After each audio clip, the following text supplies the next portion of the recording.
Assalamualaikum warahmatullahi wabarakatuh. Selamat datang di video wawancara kita dengan ahli herbal internasional dari Alkindi Herbal Clinic. Kali ini telah hadir di samping saya seorang narasumber yang sudah tidak asing lagi, yaitu Dr. Faruk atau yang biasa kita panggil dengan Akhi Faruk CFC.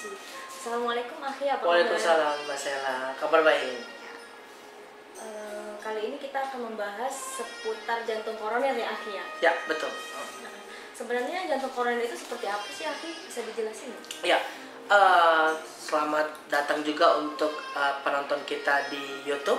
Kali ini saya akan menjelaskan tentang jantung koroner. Nah, perlu Anda ketahui bahwa sebenarnya yang dinamakan dengan penyakit jantung koroner itu berasal dari arteri koronaria. Arteri koronaria itu terletak tepat di depan jantung yang berfungsi untuk memberikan nutrisi, memberikan oksigen kepada miokardium atau pembuluh darah jantung.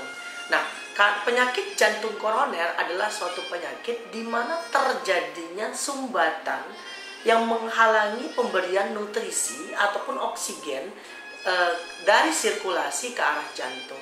Nah, yang bisa dibayangkan mungkin Mbak Sela ya, bahwa ketika jantung mengalami penyumbatan, maka yang nutrisi ke jantung mengalami penghambatan, maka yang terjadi adalah jantung akan bekerja lebih berat lagi. Ya, karena apa? Karena memang pada saat tersebut makanan yang mungkin biasanya jantung diberikan makan 5 piring misalnya, dan dia hanya diberikan makan cuma 2 piring karena saluran untuk pemberian makanan tersebut mengalami hambatan.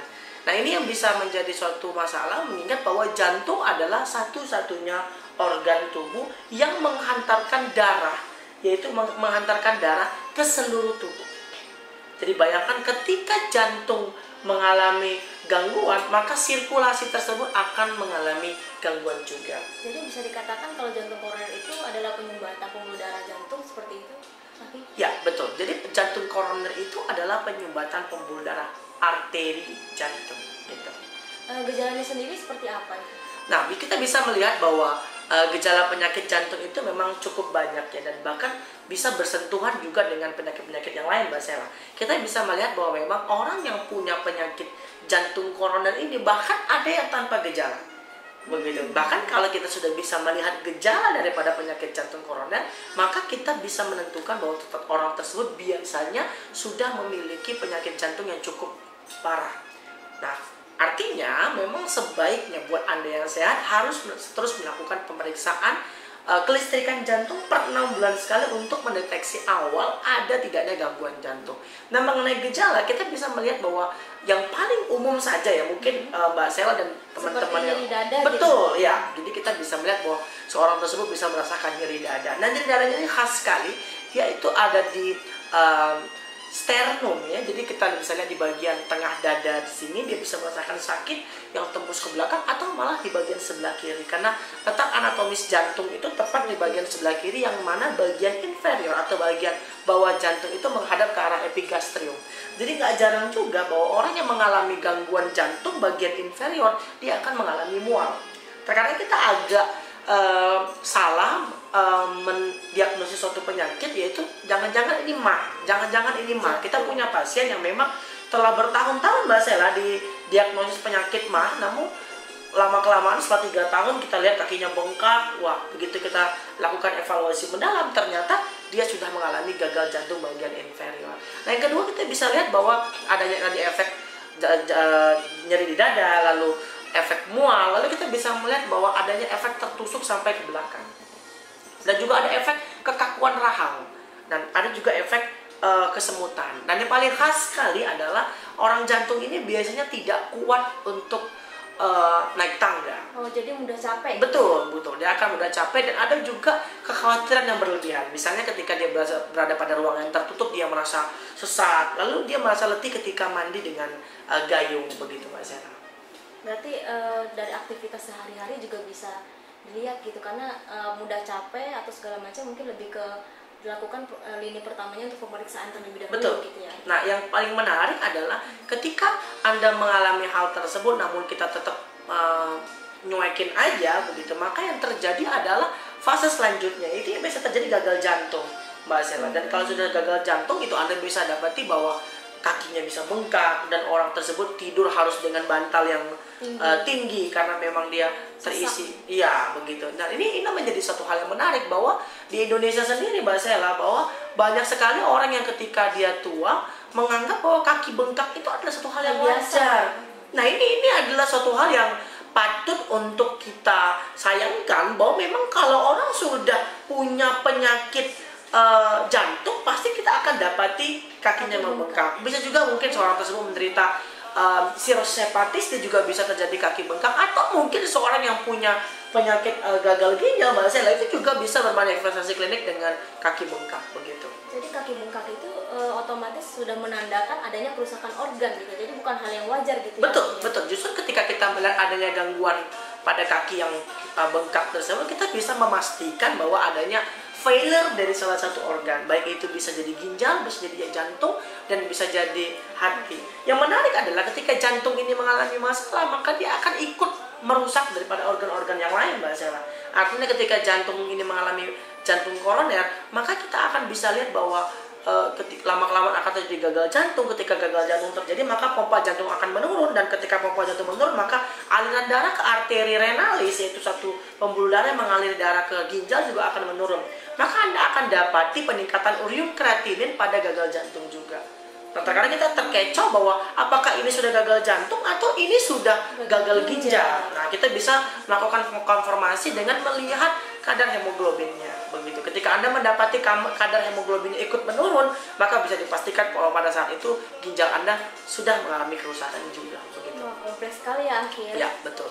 Makanya saya sudah selalu katakan bahwa ketika saya diwawancara di mana Mbak Sela, bahwa untuk mendiagnosis suatu penyakit itu sangat susah sekali. Artinya dibutuhkan ilmu, dibutuhkan ketelatenan, pengalaman, begitu. Dan tidak bisa serta-merta orang yang hanya belajar 1 hari herbal atau mungkin mohon maaf sekali pengobatan-pengobatan yang lain itu bisa memberikan suatu pelayanan yang baik.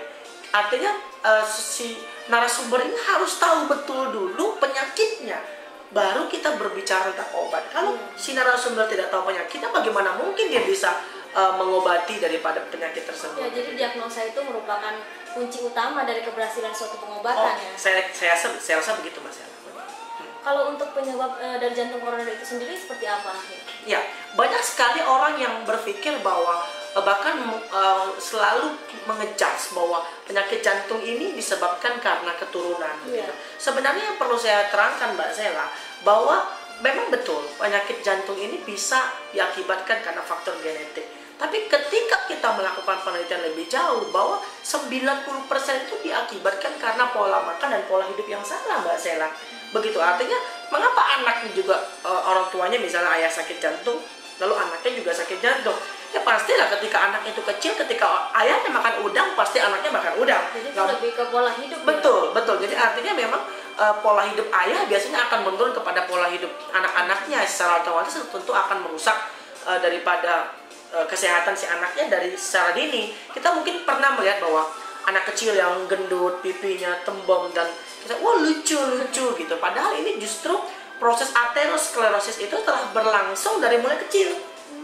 Nah begitu, jadi anak-anak yang pada usia kecilnya sudah gemuk, nah ketika dia besar maka resiko untuk menderita penyakit jantung koroner itu cukup tinggi. Nanti artinya kita bisa melihat bahwa penyebab utamanya adalah pola makan, yaitu kita akan melihat bahwa kolesterolnya tinggi. Anda bisa melihat LDL dan HDL, low density lipoprotein dan high density lipoprotein, di mana memang lemak itu baru bisa disintesis jika ia berikatan dengan protein. Makanya HDL itu high density lipoprotein, lemak yang tinggi akan protein, itu justru baik untuk tubuh, dikatakan lemak baik. Sedangkan low density lipoprotein adalah lemak yang miskin akan protein atau kandungan proteinnya sedikit, maka dia justru menjadi lemak jahat. Nah jumlahnya gampang sekali untuk mengenalinya apakah Anda beresiko tinggi. Ketika Anda mendapati nilai HDL Anda, lemak baik Anda dikali 3, hasil jumlahnya lebih rendah dibandingkan hasil LDL Anda, maka Anda beresiko 4 kali dari menderita jantung koroner. Yang kedua, Anda bisa melihat bahwa lingkar perut, ya, ketika Anda melihat lingkar perut Anda lebih dari 4 jengkal daripada tangan Anda, maka Anda juga beresiko 4 kali daripada orang yang biasa untuk menderita jantung koroner. Dan yang paling menyedihkan Mbak Sela cukup beruntung karena Mbak Sela saya yakin masih terus aktif mengalami menstruasi, karena wanita itu punya resiko lebih kecil pada saat menstruasi untuk menderita jantung koroner dibandingkan dengan pria. Artinya pria punya resiko 4 kali lebih besar menderita jantung koroner dibandingkan dengan wanita pada masa produktif. Tapi ketika pada masa menopause Mbak Sela, maka perbandingan itu menjadi sama begitu. Nah, tentunya ketiga adalah hipertensi atau seorang menderita tekanan darah tinggi juga punya resiko yang tinggi untuk terkena jantung koroner. Dan yang keempat adalah orang yang menderita penyakit diabetes mellitus. Jadi seperti itu ya, penyebabnya ya. Jadi banyak sekali penyebab dari PJK itu sendiri ya. Betul ya. Nah, kalau untuk serangan jantung itu sendiri seperti apa? Bisa dijelaskan? Ya, serangan jantung itu bisa kita lihat dari gejala yang telah saya sampaikan tadi, seperti nyeri di dada, lalu sesak nafas, pucat, lalu berkeringat dingin. Itu juga bisa jadi merupakan salah satu dari bentuk serangan jantung. Nah, memang serangan jantung itu sendiri baru bisa secara spesifik kita lihat Mbak Sela berdasarkan hasil pemeriksaan daripada enzim jantung. Jadi dikatakan serangan jantung yaitu tatkala ketika enzim jantung itu terlepas dari sel-sel jantung yang mengalami kerusakan, dan ketika dia terdeposit di dalam tubuh, ini menyebabkan toksik dan sehingga menimbulkan manifestasi berupa berdebar-debar, lalu keringat dingin, lalu sesak nafas. Nah, itu juga sudah merupakan daripada bentuk serangan jantung. Serangan jantung itu sendiri tidak selamanya seperti yang kita lihat di TV yang rasa sakit yang luar biasa di dada sampai akhirnya meninggal di tempat. Nah, itu sangat jarang sekali ya, walaupun beberapa ada yang demikian begitu. Mungkin, tapi perlu diingat bahwa pada saat serangan jantung itu ketika dia sudah mengalami secara terus-menerus, ini bisa terjadi sudden death. Artinya bisa terjadi serangan jantung yang akhirnya menyebabkan kematian di tempat begitu. Jadi sangat menyeramkan sekali sebenarnya Mbak Sela, dan itu yang menjadi suatu hal yang patut kita waspadai, bahwa serangan jantung itu banyak sekali terjadi bahkan tanpa disadari. Betul sekali begitu maksud saya. Ya. Kalau untuk penderita di usia muda gitu, PJK ini apakah ada juga untuk orang-orang yang di usia muda tapi sudah menderita penyakit jantung koroner? Baik, menarik sekali pertanyaan dari Mbak Sela, bahwa memang sekarang ini sudah bergeser Mbak Sela. Jadi dulu ketika saya belajar teori-teori tentang prevalensi seseorang yang menderita jantung koroner ini memang biasanya di atas usia 45 tahun.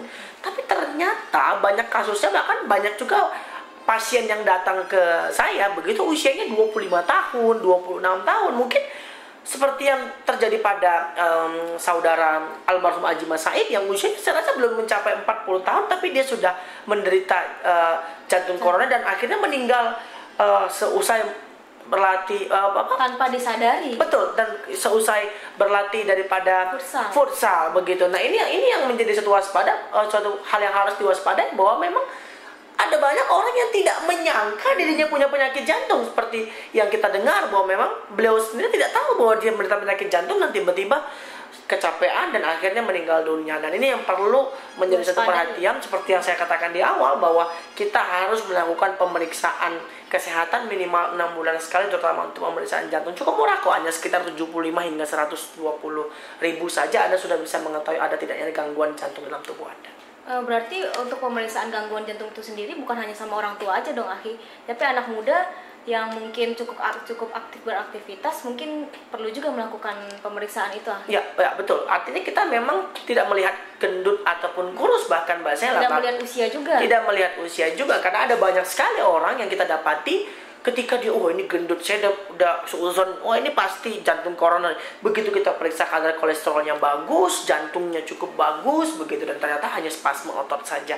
Tapi ada banyak orang yang kurus, bagus, nggak mungkin lah jantung koroner. Begitu kita periksa, ternyata kadar kolesterol cukup tinggi, ternyata dia menderita jantung koroner. Artinya kita tidak bisa melihat orang dari covernya, tapi ternyata dari dalam darahnya yang harus kita lihat seperti apa sih sebenarnya tubuh orang tersebut, begitu Mbak Sela. Kalau untuk olahraga sendiri apa yang yang bisa untuk menghindari penyakit jantung koroner ini? Baik, kalau untuk olahraga yang menghindar jantung koroner selesai tidak ada ya. Tapi untuk mencegah gitu?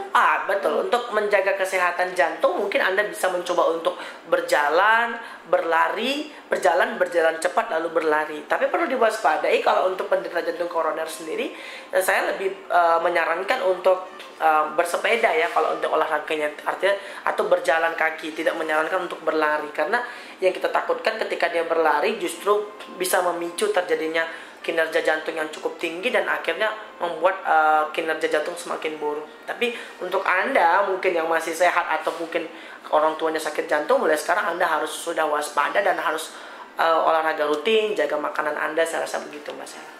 Kalau untuk pengobatannya sendiri seperti apa, Aki? Apakah ada perbedaan antara pengobatan herbal dengan pengobatan medis konvensional seperti itu? Nah ini menarik sekali, bahwa memang kita selama ini hanya mengandalkan bahwa pengobatan dokter, dan ada banyak sekali pasien saya yang ketika saya ingin menggantikan obat herbal dengan obat kimianya, mereka takut sekali untuk terlepas daripada obat kimia tersebut. Nah ini perlu saya beritahukan kepada Anda, dan Anda boleh menantang dokter Anda bahwa memang obat kimia itu sama sekali tidak menyembuhkan Anda. Kita ambil contoh, misalnya mereka menggunakan simvastatin. Ya, simvastatin itu adalah salah satu obat kolesterol ya, yang bertujuan untuk menurunkan kadar kolesterol. Tapi yang perlu Anda ketahui bahwa ternyata orang yang menggunakan simvastatin, maka berikut dia juga sudah akan menderita fatty liver. Ada pasien saya ya, kebetulan seorang wanita, beliau menggunakan simvastatin cukup lama. Kita melihat bahwa terlihat peningkatan enzim hati yang cukup tinggi, artinya menandakan kerusakan hatinya. Nah ini kita terus perbaiki, artinya begitu ditelusuri ternyata mereka menggunakan statin untuk pengobatan kolesterolnya. Prancis sendiri sudah mulai beralih dari penggunaan statin dengan penggunaan sterol. Nah kita di Alkindi Herbal kami menggunakan sterol ya, kita menggunakan cordipine untuk mengatasi kolesterol. Cordipine ini terbuat dari getah pinus yang bertujuan untuk membantu menurunkan kolesterol dan juga tentunya menurunkan kolesterol secara alami ya, bagaimana dia membantu untuk sintesis kolesterol dengan lebih baik. Anda bisa menambahkan penggunaan cordipine dengan penggunaan omega 3 pada saat makan, karena omega 3 juga mampu mengikat kolesterol pada saat Anda makan. Begitu Mbak Sela. Jadi cara kerjanya beda banget dengan simvastatin itu. Beda sekali, dan ini memang sangat friendly untuk tubuh Anda. Yang kedua adalah Anda biasa menggunakan obat hipertensi, yang mana memang hampir tidak ada sebenarnya obat jantung untuk hipertensi. Obat jantung untuk hipertensi, artinya mereka harus mengkonsumsi obat secara terus-menerus. Begitu juga dengan jantung koroner Mbak Sela. Sampai dengan saat ini tindakan dilakukan oleh medis konvensional adalah mereka melakukan hanya berupa tindakan kita bilang suportif, artinya mereka hanya mengobati gejalanya saja, atau tapi mereka tidak menyembuhkan penyakit itu sendiri. Jadi bersifat simptomatik, mereka hanya mengobati gejala tanpa mengobati penyakit itu sendiri. Contohnya, ada nggak orang penyakit jantung yang bisa lepas daripada obat jantungnya? Tidak ada, begitu. Maka Anda akan secara terus-menerus mengkonsumsi obat tersebut. Itu yang berbeda dengan konsep kita. Kami memang membentuk program pengobatan jantung Mbak Sela dengan berbagai sisi. Contohnya misal begini, penyakit jantung ini kita golongkan menjadi dua yang paling gampang. Misalnya seseorang tersebut menderita penyakit jantung diakibatkan oleh hipertensi dan non hipertensi. Kalau seseorang menderita hipertensi berarti harus ditambahkan obat hipertensi secara herbal, dan orang yang tidak menderita hipertensi berarti kita tidak perlu menambahkan obat hipertensi. Nah, yang menarik adalah penderita penyakit jantung koroner ini sendiri, mereka harus mengkonsumsi obat-obat yang jelimet, contohnya seperti nyeri dada, mereka pakai obatnya, tapi habis itu tidak mengobati, akan secara terus-menerus seperti itu. Maka kami menyediakan beberapa produk yang sangat luar biasa, yaitu kami ciptakan Ganodio Herb, di mana Ganodio Herb ini mampu memperbaiki sirkulasi oksigen dan nutrisi ke miokardium atau otot jantung. Tentunya bagaimana bisa memperbaiki nutrisinya kalau jalurnya tidak terbuka? Maka kita akan buka dengan penggunaan bromkin. Bromkin ini terbuat dari isolated ananas comicus, yang dimana dia berfungsi sebagai fibrinolitik protease aktif, yaitu untuk membuat darah Anda menjadi lebih encer dan mengurai fibrin yang mengikat lemak di pembuluh darah arteri koronaria. Bukan hanya pembuluh darah arteri koronaria, tapi seluruh pembuluh darah Anda.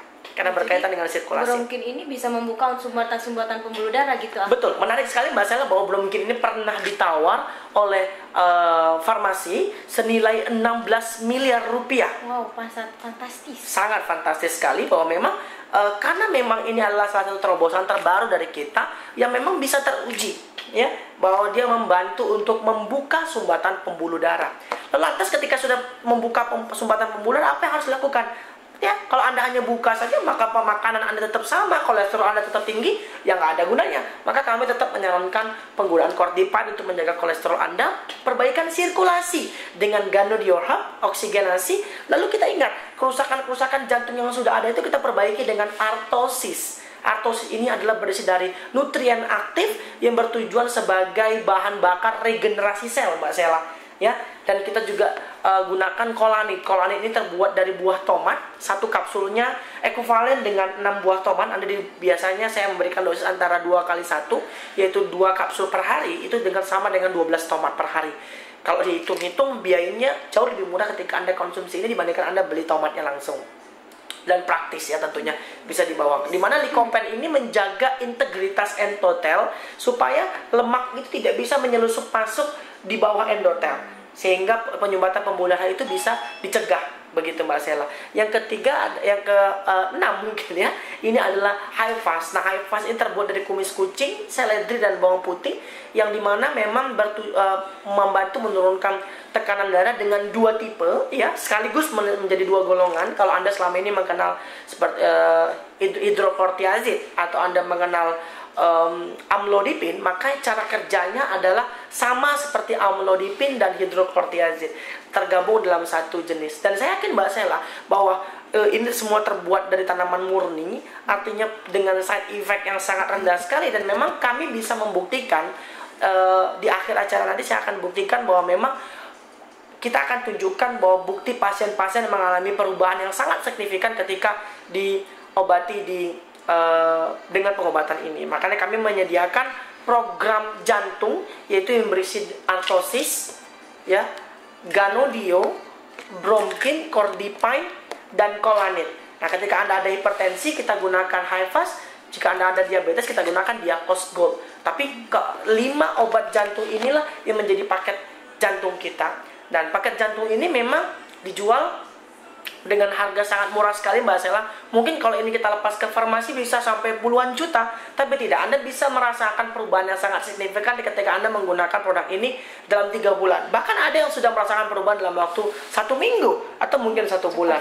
Ya, betul. Dari 5,8 juta per bulan hanya dijual dengan harga 5,2 juta saja Mbak Sela. Jadi sangat murah sekali, dan Anda juga bisa beli ketengan seperti Gano-Dior-Hub ini untuk sirkulasi jantung. Kalau dibeli ketengan tentunya dengan harga yang lebih murah ya. Tapi kalau kita beli ketengan mungkin harganya jauh lebih mahal jadinya.